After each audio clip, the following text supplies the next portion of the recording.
Could you give a short definition of what exactly is corporate citizenship? Right. Well, corporate citizenship is any effort a company undertakes with, it doesn't have to be the primary objective, but with one of the top objectives being improving a societal issue or condition, anything in civil society. So sometimes it's very obvious, like a grants program, because that's the only purpose. But to me, it also includes efforts that might be part marketing and part building awareness for a cause. So it can have a commercial aspect to it, but one of the top tier goals is also to move the needle to improve something on the civil society side of the ledger. How far are you with tools for measuring that so-called social impact? Right.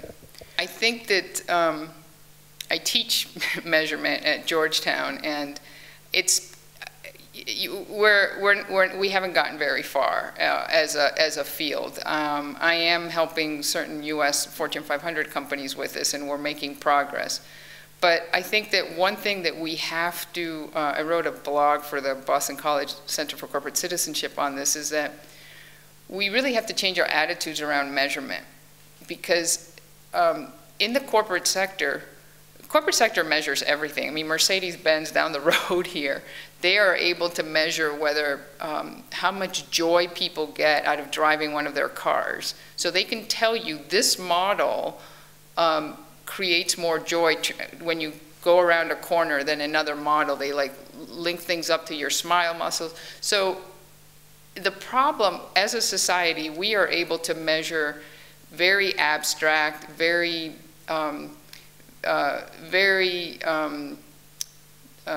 ethereal things that might not seem measurable, like a child's self-esteem, or like how good a parent is, or how safe a community is. The problem is not that we're not smart enough to measure those things. The problem is, if Mercedes-Benz can measure joy, we can measure those things. The problem is that we don't invest in it.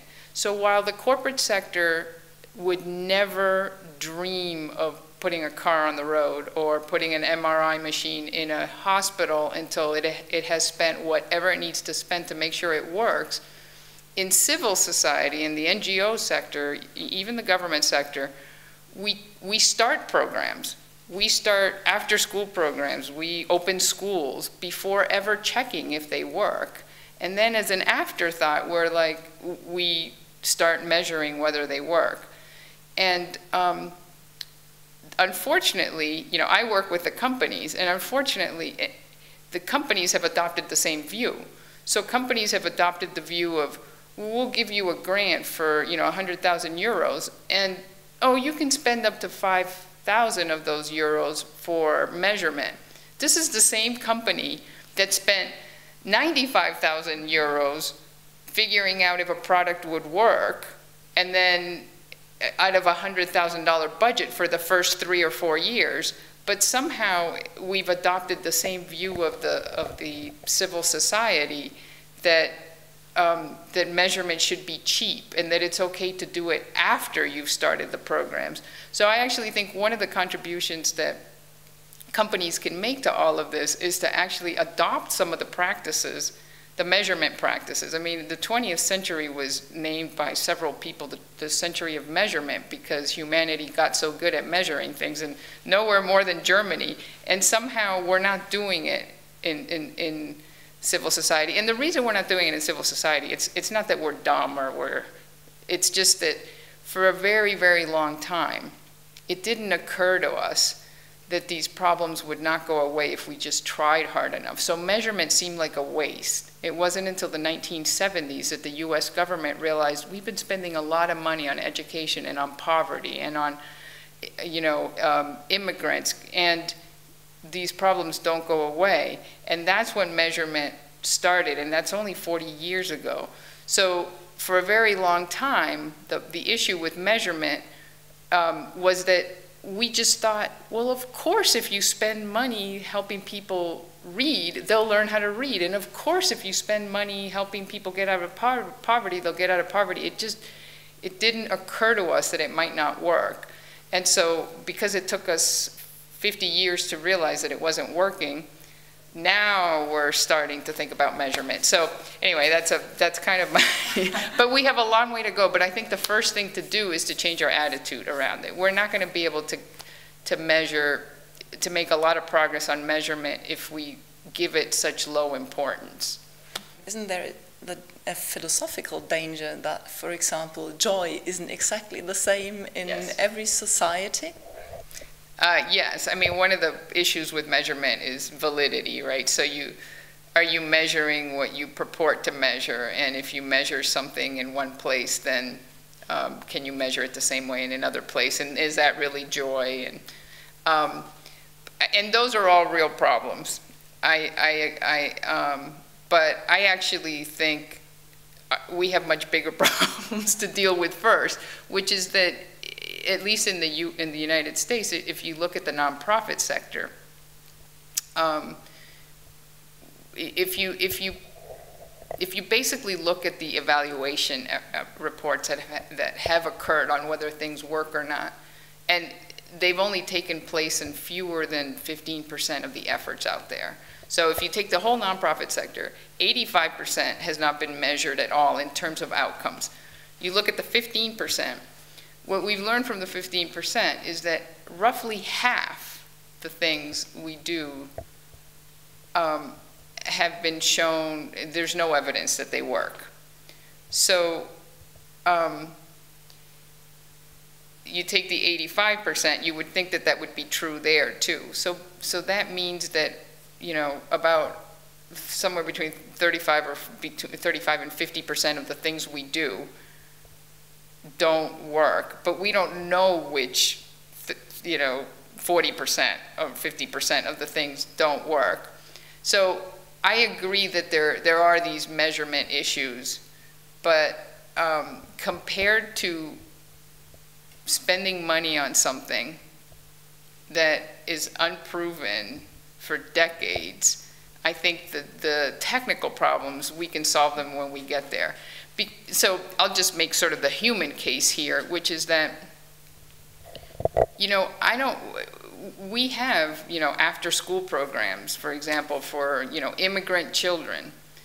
And to me, it seems unethical to take a child and to say, hey, you're newly immigrated and you don't know the language, we're going to put you, we're going to put you in a program, and not, first of all, make sure that the program's going to help them. I mean, how ethical is that? How charitable is that? I mean, I wouldn't put up with that from my doctor. If it's like, we're going to do this treatment, we have no idea whether it's going to work, I'd be like, oh no, you're not going to do that treatment. First tell me what works, and then I'll decide whether I should do it. I mean, if maybe that child would be better off staying at home with his parents or, watching TV alone, I mean, then we've done more damage. And in fact, we know, like around domestic violence with women, that for decades, we were doing the wrong thing because nobody bothered to measure whether the programs were helpful. And then when finally the studies came out, people were like, wow, we've been doing more damage than good. So I think that that's unethical. So I think we need to deal with the big ethical questions first, and then we can deal with the issues of validity and standardization and things like that. And I think, again, we can solve them.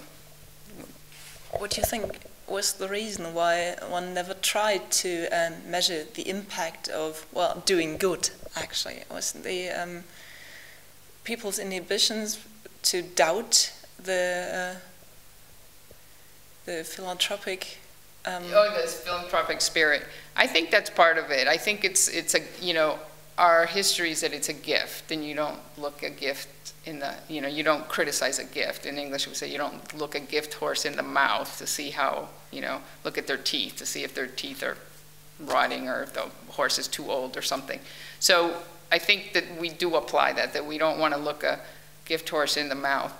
But, again, it took us a really long time to even think measurement was necessary. I mean, when philanthropy really took off in the United States with, the Kellogg's and the Vanderbilts and the Fords, setting up foundations. When you look at the thinking at that time, and even all the social programs in the 1930s that Roosevelt started, the thinking was, here's a problem. If we just create the logical structure and the logical programming to solve it, it will be gone. Like, how could it not be? I mean, it almost seemed like, it seemed like almost like we spilled milk. Okay, let's just clean up the milk and the problem will be gone. I think we actually thought that things were that simple, and it's been a very rude awakening that several generations later we've spent all this money and there's a vibrant nonprofit sector and many of these problems are still there. But it really wasn't until the term evaluation, as in project evaluation or program, they all mean something slightly different, but program evaluation really didn't even exist until the 1970s. And even then, most people didn't use it. So I think one of the main reasons that we haven't measured is because it just never occurred to us that we might fail. So, returning to methods, there are some, let's say, trials for measuring social impact coming from social entrepreneurship, like SROI and things like that. Do you think they would be useful for measuring the social impact of big companies? I do. They are teeming with sort of unresolved issues and technical problems. Is it really possible to monetize, a child being able to read? But I think that a lot of those issues will dissipate when we start using these tools more. And I also think that we don't have to get to the point where we believe every measurement.